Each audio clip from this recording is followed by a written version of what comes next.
स्वागत है आपका एक ऐसी कहानी में जहां डर हर कोने में छुपा हुआ है और बीता हुआ समय कभी मरता नहीं है। तीन दोस्त एक भयानक भूतिया अस्पताल में कदम रखते हैं जहां एक साधारण शर्त जल्दी ही जानलेवा बन जाती है। बदला लेने वाली आत्माएं और मौत का साया चारों तरफ मंडरा रहा है। क्या वो इस शराफत इमारत से बच पाएंगे? देखिए भूतिया अस्पताल, एक ऐसी कहानी जो आपके रूह तक को हिला देगी।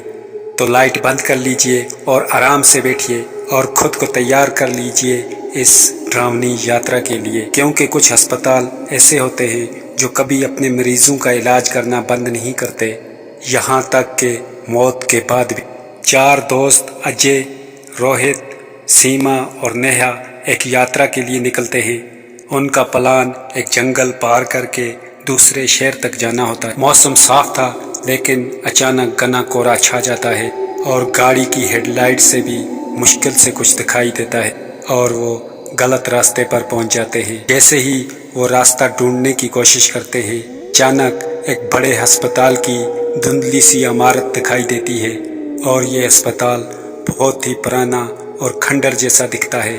जे कहता है हम शायद रास्ता खो चुके हैं और लगता है यहाँ रात बिताने की जगह मिल सकती है। और सबकी मंजूरी के बाद वो अस्पताल की तरफ चलते हैं। जैसे ही वो अस्पताल के अंदर दाखिल होते हैं, एक अजीब सा माहौल महसूस होता है और उस अस्पताल का बड़ा हॉल खाली होता है। चारों ओर गहरा अंधेरा, दीवारों पर दरारें और हल्की सड़ी हुई गंध और ठंडक से सब डर जाते हैं। अजय कहता है यहाँ कुछ तो अजीब है और अचानक अस्पताल के दरवाजे खुद बहुत बंद हो जाते हैं और नेहा डर के मारे चिल्लाती है, ये क्या था? सबके चेहरे पर डर फैल जाता है और चारों इस कोशिश में हैं कि किसी तरह बाहर का रास्ता ढूंढें, लेकिन अब दरवाज़ा जाम हो चुका है। और तभी उन्हें दीवारों में एक हल्की गूंज सुनाई देती है, जैसे कोई छुपकर उनकी बातें सुन रहा हो। और वो अस्पताल के एक पुराने वार्ड में पहुंचते हैं जहां पर बेड और व्हील चेयर बिखरे पड़े थे। अजय अचानक रोकता है और कहता है यहाँ किसी के होने का एहसास हो रहा है। और तभी एक बेड अपने आप हिलने लगता है और पीछे से किसी के चलने की आवाज़ आती है। रोहित पीछे मुड़कर देखता है, लेकिन वहाँ कोई नहीं होता और वो धीरे धीरे एक पुराने ऑपरेशन थिएटर में पहुँचते हैं। अचानक एक पुरानी फाइल गिर जाती है और जैसे ही वो फाइल को खोलते हैं और उसमें अस्पताल के भूतिया इतिहास के बारे में जानकारी मिलती है। एक डॉक्टर जिसने कई मरीजों पर अमानवीय प्रयोग किए और उसकी आत्मा आज भी उस अस्पताल में भटकती है। जैसे जैसे वो आगे बढ़ते हैं, उन्हें पता चलता है कि यहाँ की आत्माएं केवल शराफत ही नहीं, बल्कि वो अस्पताल के स्याह कारनामों की वजह से बदले की आग में जल रही हैं। अस्पताल के नीचे एक गुप्त तहखाना है जहाँ काले जादू से जुड़े कुछ भयानक प्रयोग किए गए थे। अचानक अस्पताल के भूतिया डॉक्टर और उसके साथ भटकती हुई आत्माएं चारों ओर से उन्हें घेर लेती हैं और वो चीख चीख कर बताती हैं कि तुम्हें भी यहीं पर ही मरना होगा। चारों दोस्त अपने जीवन की सबसे बड़ी लड़ाई लड़ते हैं, लेकिन आत्माओं की ताकत इतनी अधिक है कि वो धीरे धीरे हारने लगते हैं। और अंत में सीमा को ये एहसास होता है कि आत्माओं को शांति तभी मिलेगी जब कोई उनकी ओर से बलिदान देगा।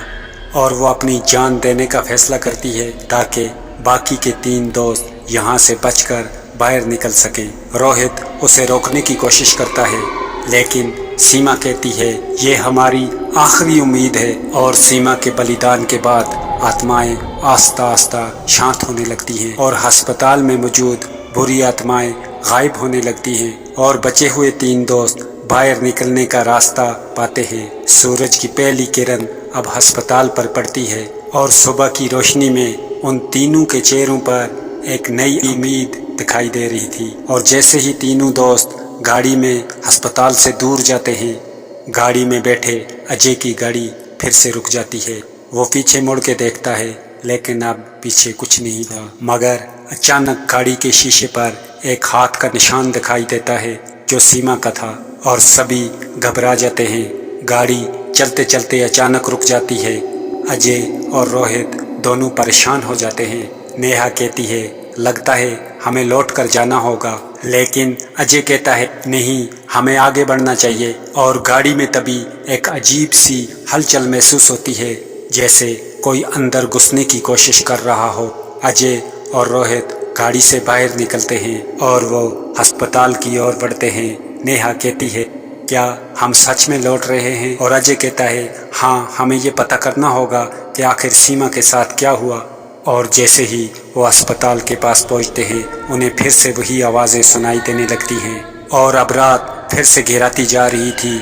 अस्पताल की दीवारें फिर से गूंजती हैं और उन्हें महसूस होता है कि अस्पताल के अंदर कुछ अजीब गतिविधियां चल रही हैं। अचानक चारों ओर से धुंधलापन और साए दिखने लगते हैं।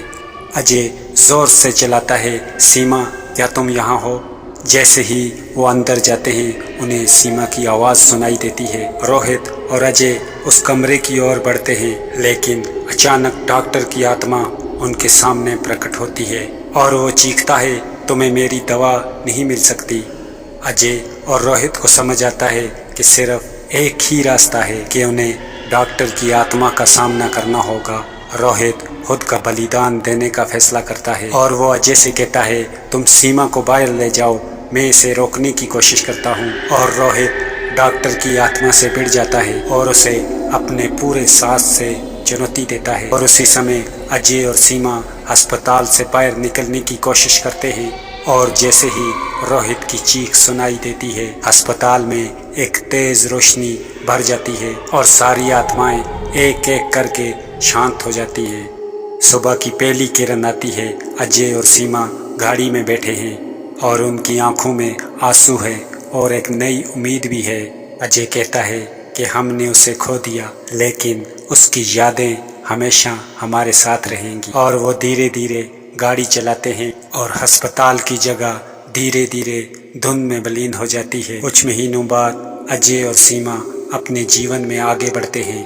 वो अक्सर रोहित को याद करते हैं और उस भूतिया अस्पताल की कहानी लोगों को सुनाते हैं। और उनकी ये कहानी न केवल डरावनी थी, बल्कि एक बलिदान और दोस्ती की कहानी थी। अंत में ये कहानी हमें सिखाती है कि जब हम किसी भी परेशानी का सामना करते हैं तो हमें अपनी हिम्मत और दोस्ती का सहारा लेना चाहिए। और कभी कभी हमें बलिदान देने की भी आवश्यकता होती है ताकि हम अपने परिजनों को बचा सकें। अगर आपको ये कहानी पसंद आई है तो वीडियो को लाइक और चैनल को सब्सक्राइब करना ना भूलें। धन्यवाद।